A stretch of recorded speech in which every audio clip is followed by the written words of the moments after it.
My name is Emma Whitaker. I am 35 years old, and the first time my brother taught me that mercy could be used as a game, I was 11. It happened on a Saturday afternoon in our old house in Dayton, during one of those family cookouts where adults laughed too loudly and children were expected to stay cheerful no matter what. Smoke from the grill had drifted through the open screen door. I remember the sweet smell of barbecue sauce, the scratchy carpet under my knees, and the strange panic of realizing my lungs were closing faster than I could explain. My rescue inhaler was on the coffee table. I reached for it. My brother Colin picked it up first. He was 14 then, already tall, already certain the room belonged to him. He lifted the inhaler above his shoulder and smiled down at me like I had interrupted his entertainment. "Earn it," he said. At first I thought he would laugh and hand it back. He did not. I tried to say his name, but only a thin whistle came out. My fingers dug into the carpet. My chest tightened until the room shrank into pieces. Colin's grin, my mother frozen in the doorway, my father lowering the television volume instead of standing up. "Colin," Mom said weakly, "stop teasing your sister." But she did not move. Dad sighed and said, "Emma, don't make this a production." By the time the inhaler finally landed beside my hand, my vision had gone gray at the edges. 24 years later, I sat in a courtroom while that same brother testified under oath that he was a man who protected vulnerable people. He told the judge he had never used fear to control anyone. He said he understood medical emergencies better than most people because he had grown up caring for a little sister with asthma. Then he turned and looked directly at me. He wanted me to remember the carpet. He wanted me to remember that nobody had believed me then. The judge adjusted the monitor in front of the bench and said, "Counsel, before we continue, I want the recovered security file played in open court." Colin's face changed so quickly, it was almost silent. His lawyer leaned toward him. My mother, seated behind him in a gray wool coat, clutched the bench with both hands and whispered, "Please, not that one." At that moment, I understood something I had missed for years. The past had not followed me into court. It had been waiting there. Before I tell you what the video showed, why my mother tried to delete it, and how one sentence from my childhood returned inside a warehouse office, tell me where you are watching from and what time it is there. I have learned that some stories travel because they are shocking, but others travel because too many people recognize the silence around them. After the asthma attack when I was 11, my family did what my family always did. They cleaned the room, not the wound. My mother brought me a glass of water and told me to rest. My father said Colin needed to learn when a joke went too far. Colin said he thought I was exaggerating because I always wanted attention. By dinner, the official story had been polished into something everyone could live with except me. Emma panicked. Colin was playing. Dad was tired. Mom was overwhelmed. No one had done anything unforgivable. The next morning, my inhaler sat beside my cereal bowl as if an object could apologize on behalf of people. Colin walked in wearing his soccer jersey and took the last strip of bacon from my plate. "You alive?" he asked. My mother laughed nervously. I stared at him and understood that my fear had become a family joke before my breathing had fully recovered. Colin was my parents' bright child. That was the phrase my mother used when she wanted to make selfishness sound like promise. He was bright. He was passionate. He pushed boundaries. He was not mean. He was intense. He did not lie. He told stories his way. He did not hurt people. He got carried away. I was dependable. Dependable was the word used when they needed someone to be quiet. When Colin failed a class, my father hired a tutor and said boys matured slowly.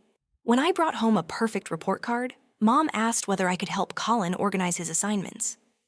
When Colin dented the family car backing out of the driveway, Dad said insurance existed for a reason. When I scratched a cabinet while carrying groceries, Mom reminded me that careful people did not create extra work. Every excuse widened the distance between what happened and what was allowed to be said. The inhaler incident should have frightened my parents enough to change something. Instead, it taught Colin that danger could be disguised as discipline if he chose the right audience. He rarely repeated the same act exactly. He was too smart for that. He unscrewed the mouthpiece cap and left it in the laundry room. He moved my spare inhaler from my backpack to the garage shelf, then watched me search for it before school. He mocked the sound I made when I wheezed, and then accused me of being cruel when I stopped speaking to him. When I complained, Mom said, "Emma, he is trying to toughen you up. Toughen me up." As if asthma were a flaw of character. As if oxygen were a privilege I had to grow into. At 12, I began keeping a notebook. It was a yellow spiral notebook with a bent cover. I hid it beneath a loose board at the back of my closet. I wrote short entries because long ones felt dangerous. April 3rd. Colin hid blue inhaler in Dad's toolbox. Mom said I probably misplaced it. June 19th. Colin called me defective in front of Aunt Denise. Dad told me to take a joke. September 28th. He held inhaler over his head. Said, "Earn it." Mom watched. Dad watched TV. I did not know the word gaslighting then. I only knew that when 3 people insisted the same lie, memory began to feel like something I had to protect in writing. The notebook became my witness. School saved me because it had rules my family could not rewrite. In debate, evidence mattered. In science class, a conclusion needed data.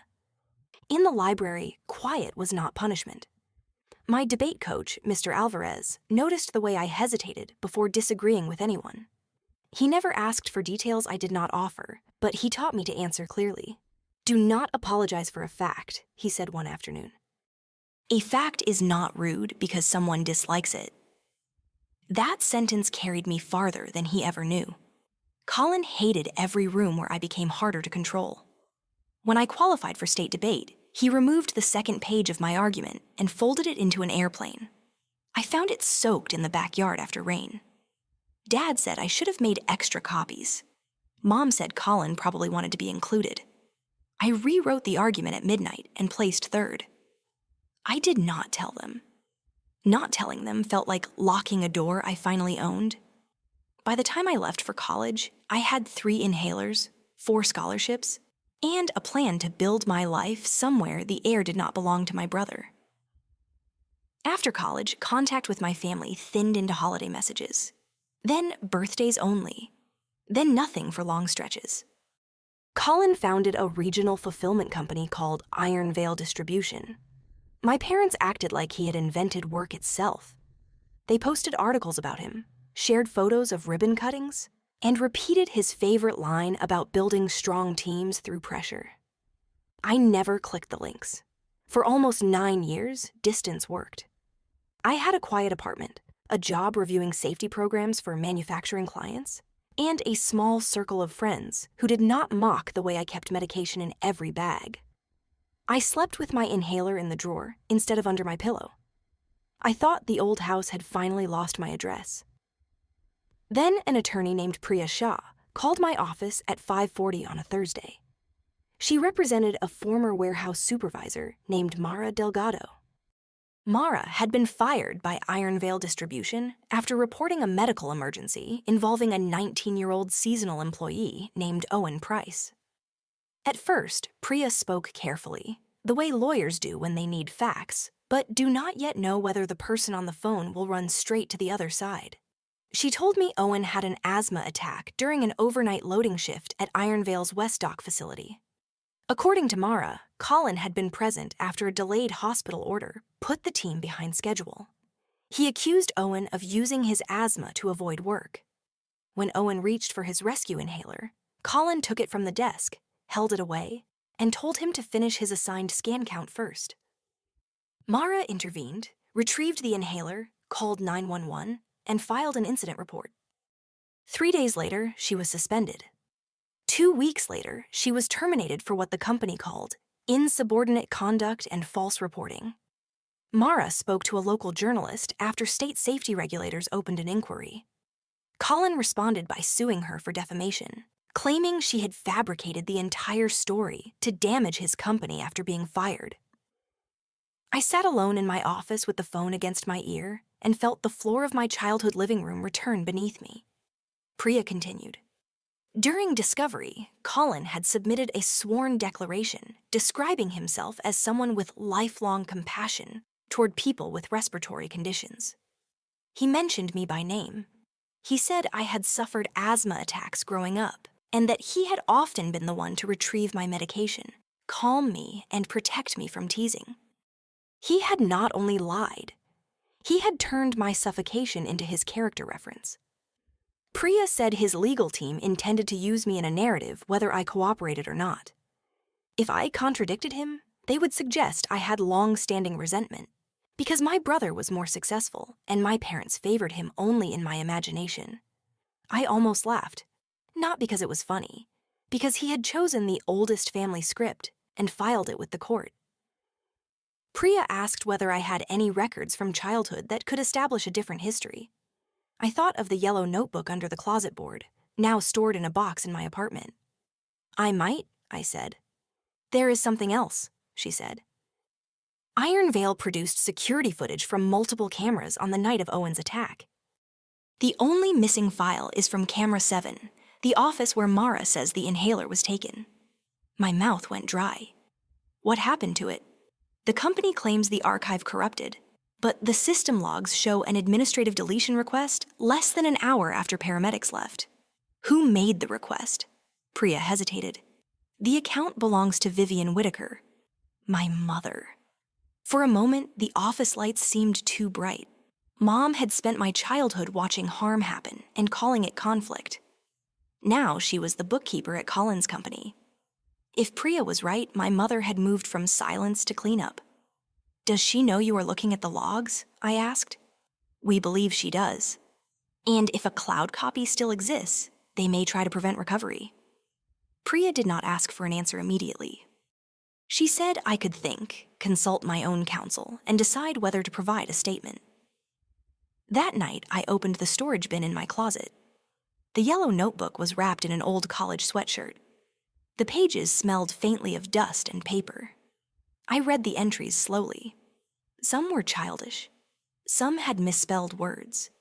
Some were so brief they looked harmless until I remembered the terror hiding behind them. On the page after the inhaler entry, there was something I had forgotten. A red marker sentence slashed across the paper in Colin's handwriting. Nobody will believe you. I held that page for a long time. Then I scanned the notebook, my childhood medical records, pharmacy refill histories, and an old emergency room bill that documented acute bronchospasm, delayed access to medication, and bruising on my wrist. At 11:18 p.m., my phone rang. Mom, I answered without speaking. She said, "Your brother is dealing with a malicious woman and a greedy lawyer. You need to stay away from this.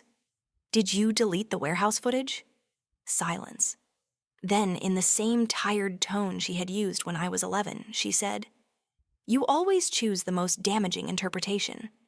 That was not an answer. It was worse. It was the family language for yes. I told her I would speak with Priya. Her voice sharpened. "You will ruin everything Colin has built." "No," I said. "Colin built this on other people's silence. I'm done contributing. You will regret betraying your family. I regret believing family meant letting him keep hurting people."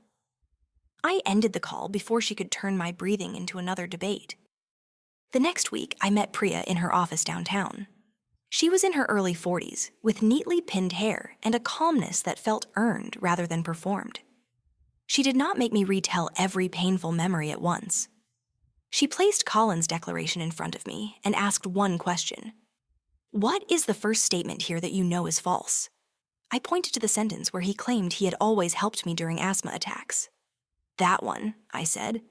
She slid a legal pad toward herself. "Tell me what happened instead." I described the living room, the grill smoke, the carpet, the television. Colin's hand wrapped around the inhaler, my mother's weak command, my father's lowered volume, the way the room changed color at the edges. Priya listened without making sympathy into a performance. When I finished, she asked who took me for medical care.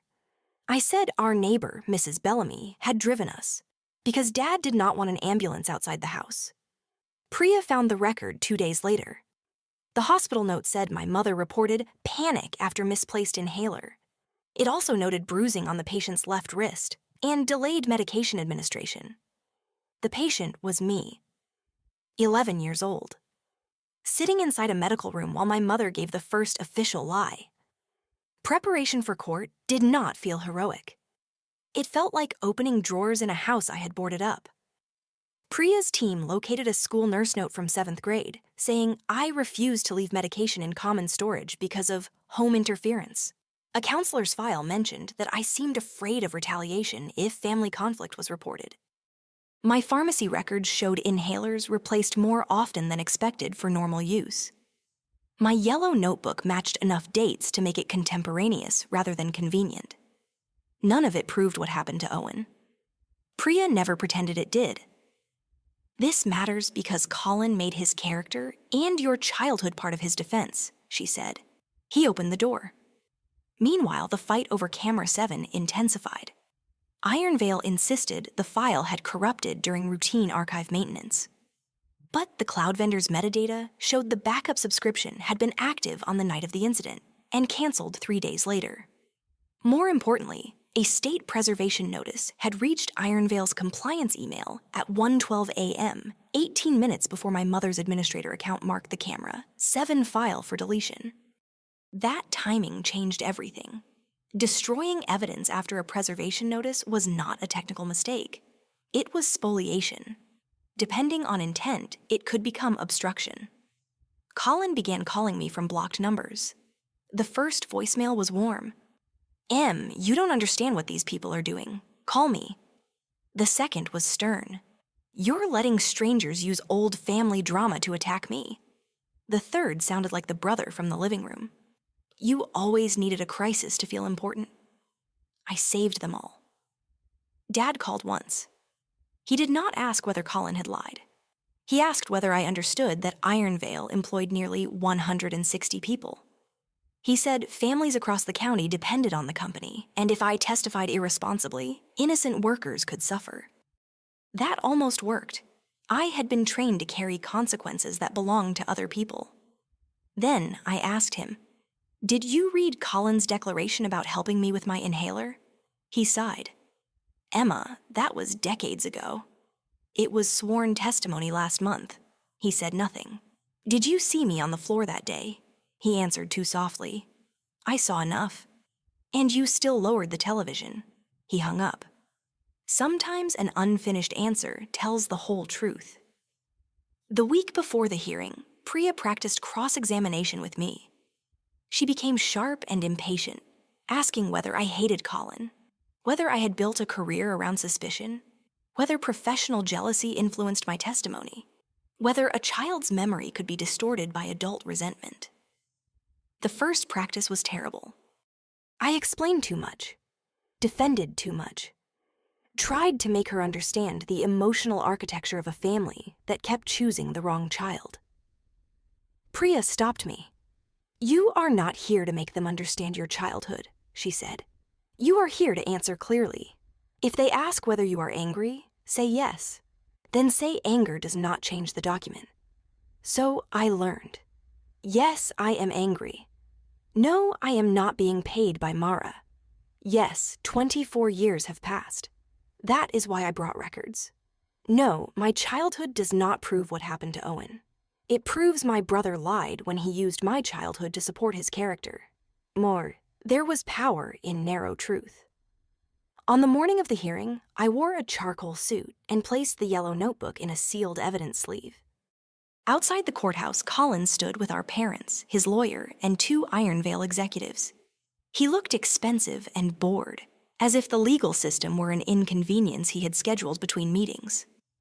Mom saw me first and looked away. Dad's expression was unreadable. Colin stepped into my path. "You can still be smart," he said. It was the first thing he had said to my face in 8 years. I looked at my brother, the man who had spent his life confusing fear with respect. "I'm going to be accurate," I said. Then I walked past him. The courtroom was smaller than it looked in television dramas. No polished marble, No swelling music, just wood, fluorescent lights, folders, and people trying to appear calmer than they were. Colin's attorney, Grant Holloway, presented him as a visionary employer attacked by a disgruntled supervisor. Mara, he claimed, had invented the inhaler story after being disciplined for falsifying shift numbers. Owen's breathing episode had been mild. The missing camera was an unfortunate software failure. Vivian Whitaker's archive access was routine because she handled invoice and compliance storage. Then Colin took the stand. He was good. I hated admitting that, but he was. He looked humble without appearing weak. He said safety was Iron Vale's foundation.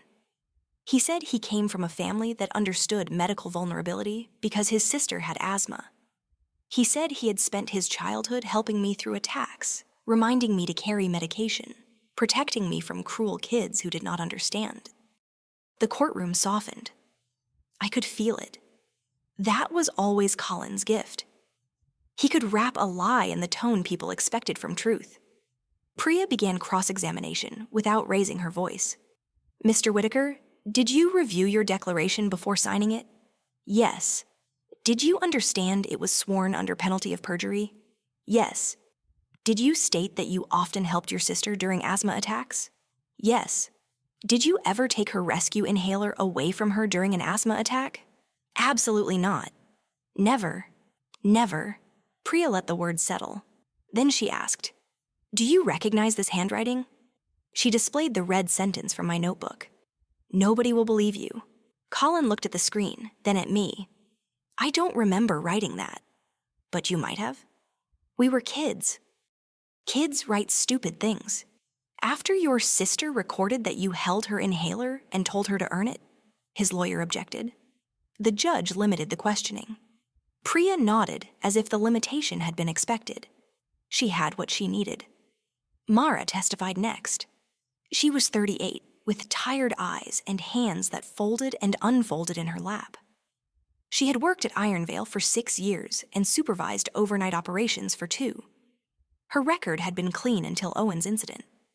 She described the delay, the pressure from Colin, Owen's wheezing, the inhaler on the desk, Colin picking it up, the words he used, and her decision to call 911.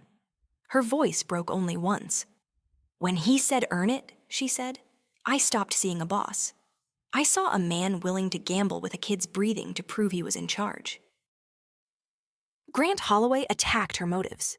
He showed emails where Mara had criticized Colin's production quotas. He showed a text where she called him dangerous. Mara looked at the jury box and said, "I called him dangerous after I watched him make medicine conditional." Then it was my turn. I walked to the witness stand without looking at my parents. Priya established who I was, what I did for a living, and that I had no financial connection to Mara or Owen.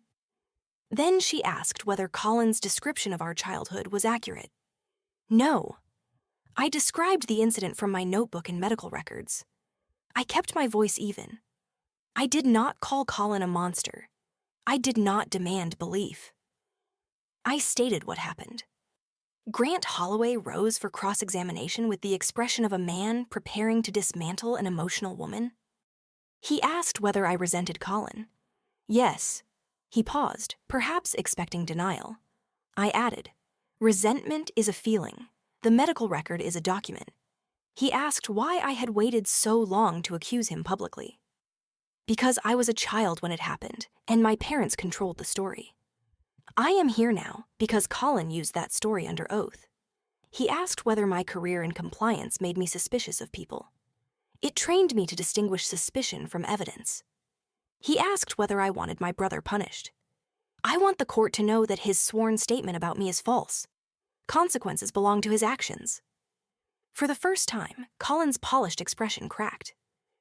Near the end of that day, Priya told the judge that the cloud provider had completed emergency recovery of a litigation archive.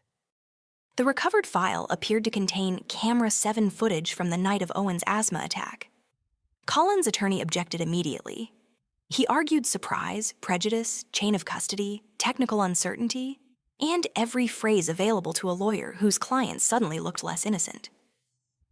The judge ordered preliminary authentication overnight. As we left, my mother reached for Colin's sleeve and whispered loudly enough for me to hear. "You said it couldn't come back." Colin turned and saw me looking. For the first time in my adult life, my brother looked afraid of memory. The next morning, the courtroom filled early. Reporters sat in the back row. Iron Vale employees occupied 2 benches. Owen's mother sat behind Mara, hands clenched around a small tissue packet. My parents sat behind Colin, separated from him by less than 2 feet, and more truth than they had ever allowed. The judge entered, reviewed the authentication statement, and turned to the monitor. "We will view the recovered footage," he said. The lights dimmed. Camera 7 appeared on the screen. The office was narrow, with a metal desk, a first aid cabinet, and a wall clock above a file shelf. The timestamp matched the night of Owen's attack. At first, nothing happened. Then Owen stumbled into frame. He was thin, pale, and young enough that the oversized safety vest made him look like a child wearing borrowed authority. He braced one hand on the desk and pulled an inhaler from his pocket. His shoulders jerked with shallow breaths. Colin entered behind him. The audio crackled. Owen reached for the inhaler. Colin picked it up first. "Scan count isn't finished," he said. Owen shook his head, trying to speak. Colin smiled, not broadly, not like a cartoon villain. It was worse because it was casual. He lifted the inhaler beyond Owen's reach. "Earn it." A sound moved through the courtroom. It was not a gasp exactly. It was a room full of people realizing that a sentence could carry a history they had not known existed. On screen, Owen dropped to one knee. Mara rushed in and demanded the inhaler.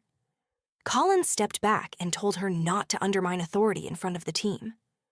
Owen slid against the filing cabinet, one hand clawing at his throat. Mara shoved past Colin, knocked his wrist down, grabbed the inhaler, and helped Owen use it while calling 911. My hands were folded in my lap so tightly my knuckles hurt. I was not watching Owen only. I was watching the child version of myself finally receive a witness. The video continued after paramedics arrived. That was the part Colin had feared most. 7 minutes after Owen was carried out, my mother entered the office. She was wearing her Iron Vale ID badge and carrying her laptop bag. She closed the door. "Did the camera get it?" she asked. Colin said, "Probably. You told me that office camera was disabled." "It was supposed to be." Mom sat at the desk and asked for the administrator password. Colin gave it to her. My father appeared in the doorway a few moments later, still wearing his coat from the company board dinner. He said, "Make it clean. We are not losing contracts over one dramatic kid." Mom opened the archive panel. An email notification appeared at the top of the screen. "Preservation notice, State Workplace Safety Division." The timestamp showed 1:12 a.m. Mom clicked it, minimized it, and continued. Colin stood behind her and dictated a statement instructing employees to describe Owen's episode as anxiety-related and to direct questions to management. Then he laughed. "My sister used to do this," he said. "Act like she was dying because someone didn't jump fast enough." Mom said, "Do not bring Emma into this," Dad answered from the doorway. She always wanted witnesses. Then Mom selected camera 7 and marked the file for deletion. The screen went dark only because Priya paused the video. No one spoke. Not the judge. Not the lawyers. Not the reporters. Not my family. The courtroom had gone silent in the way a house becomes silent after glass breaks. Grant Holloway asked for a recess. The judge denied it. He asked Colin's counsel whether they had known this footage existed. Holloway said his client had repeatedly represented that no recoverable video existed, and that he had no knowledge of intentional deletion. The judge turned to Colin. "Mr. Whitaker, do not speak unless your attorney directs you to do so." Colin nodded once. His face was gray. Priya requested permission to recall him for limited questioning based on newly recovered evidence. The judge allowed it. Colin returned to the stand without the calm he had worn the day before.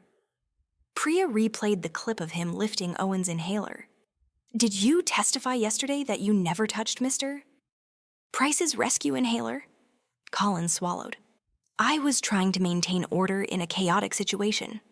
That was not my question. I touched it briefly. Did you tell him to earn it? He did not answer. The judge said, answer the question. Yes. Priya replayed the clip where Colin referenced me. You told this court you never held your sister's inhaler away from her. I don't remember my childhood perfectly. Yet on this video, you compared Mr. Price to your sister and described her behavior as something she used to do. Were you remembering then? Colin looked toward our mother. She stared at the floor. Priya asked whether he instructed employees to give a false description of Owen's attack. He said he wanted consistency. She asked whether my mother deleted camera 7 after the preservation notice arrived. He said she handled the system. My mother stood up. He told me it was routine, she shouted. He said the kid was fine. The judge ordered her removed until she could remain quiet. A bailiff escorted her out while she kept saying Colin's name like a prayer that no longer worked. That was the moment the family machine broke. For decades, my mother had protected Colin by absorbing the dirty work. Faced with the possibility of legal consequences, he offered her to the room like evidence of his innocence. Dad did not stand up for her. He did not stand up for Colin. He stared at his hands and remained exactly what he had always been when courage was required, present but unavailable. The judge dismissed Colin's defamation claim with prejudice. He ruled that Mara's statement was substantially true, that Colin's testimony had been materially false, and that Iron Veil had engaged in evidence destruction after receiving a preservation notice. He ordered sanctions, legal fees for Mara, and referral of the transcript and footage to state labor regulators, the district attorney, and the agency overseeing workplace safety. The jury was dismissed because there was no longer a factual dispute to decide. Mara began to cry. Owen's mother covered her face. I sat still, breathing carefully, because I was afraid that if I moved, 24 years of held air would leave my body at once. Outside the courtroom, reporters surrounded Mara and Priya. Colin pushed through the hallway toward me before a court officer stopped him. You did this, he said. No, I answered. The camera did. His eyes flashed. You always needed people to feel sorry for you. I looked at him, and for the first time, the old fear was not there. You still think this is about sympathy, I said.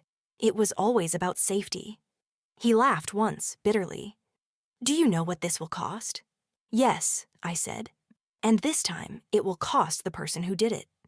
Consequences did not arrive like thunder. They arrived like paperwork. Within 10 days, Iron Veil lost 2 hospital contracts. A third client suspended work pending review.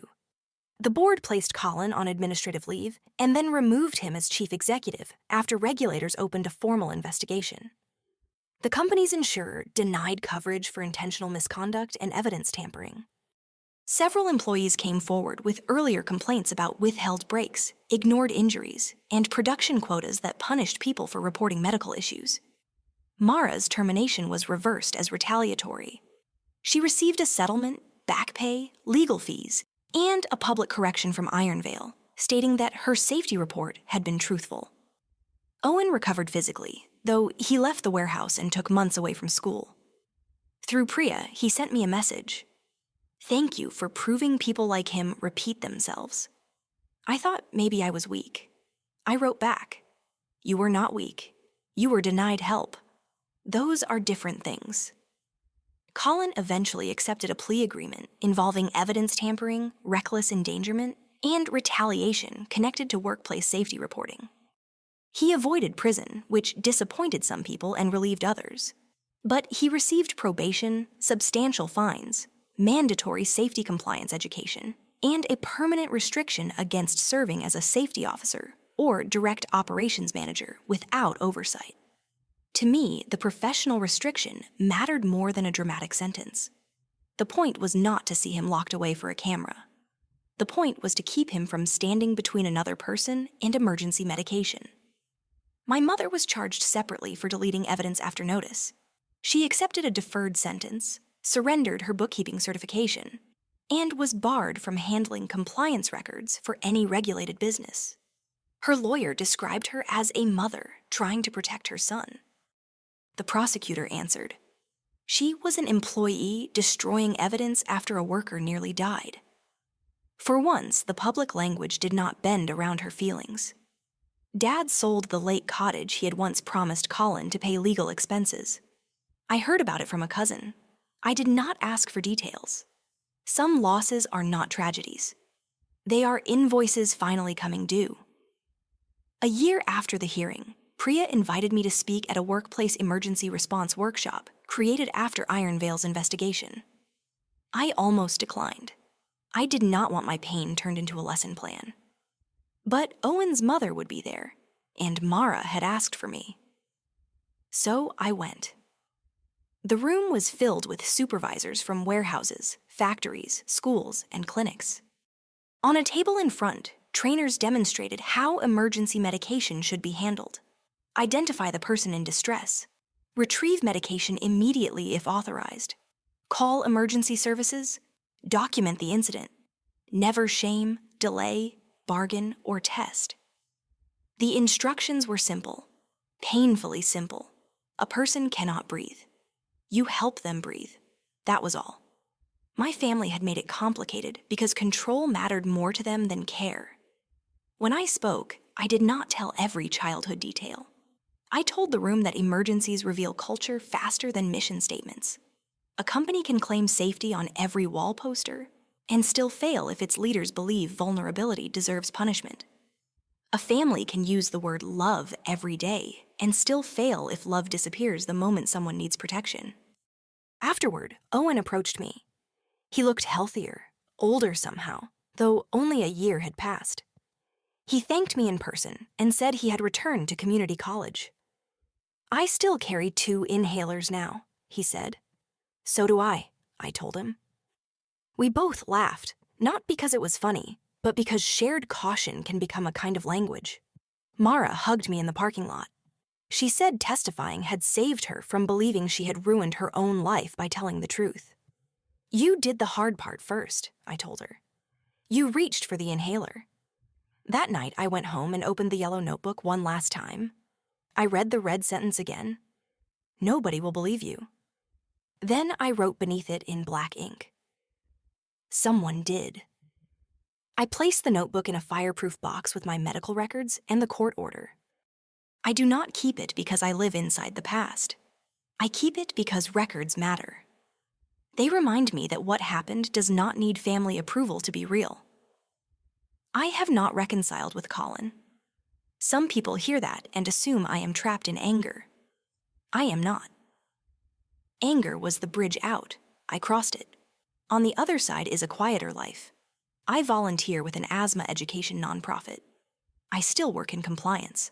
I spend Sunday mornings with friends who do not ask me to make my pain smaller, so brunch can be pleasant. I breathe easier now, though not because my lungs changed. I breathe easier because no one near me treats my need for air as a character flaw. The strangest thing about freedom is how ordinary it feels once your body begins to trust it. No one snatches my medication. No one laughs when I check my bag.